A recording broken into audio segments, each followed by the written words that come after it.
Hello, I'm Cecilia Louie of Paper Zen.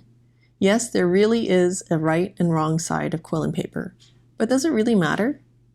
Let's take a closer look at quilling strips.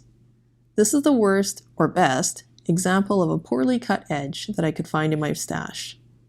This paper was very inexpensive, and this strip here was on the bottom of the pile. How do I know this was on the bottom? Because after the ends have been glued, the stack of paper is often cut with a guillotine cutter, which is a machine where the blade comes down, cutting across the sheets all at once. The downward pressure is the most on the bottom sheet, so this strip was the worst of the entire package, and I would generally discard it because it'll only make your coils rough. The next strip is also noticeably crimped on the edge. Here's a photo showing you both the wrong and right side at the same time. The rest of the strips in the package are much better than these two, and not as noticeably marred. I made some examples from the same package of paper. Here are two tight coils, both wrong and right facing outward, side by side.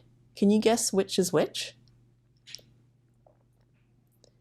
Now let me stand them up against the light. Now you can see more clearly the wrong side of the strip. Here are two loose coils. Which one is wrong, which one is right?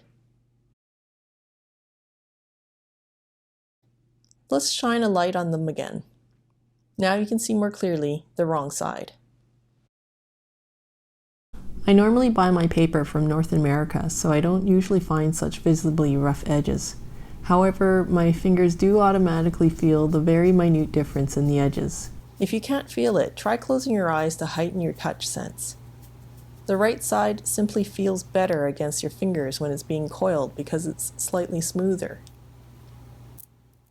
I cut my own paper and I can definitely feel the slight downward turning of the edges, even though it wasn't done with a guillotine. Now let me come full circle and ask again, does it matter? My answer would be only if it bothers you. If you can't see it or feel it, then I would suggest that you just don't worry about it. Maybe you just have better quality paper. Besides, most non-quillers are too busy enjoying the overall quilled piece. And when you quill an S scroll, you're faced with both a right and wrong side. There's not much you can do about that.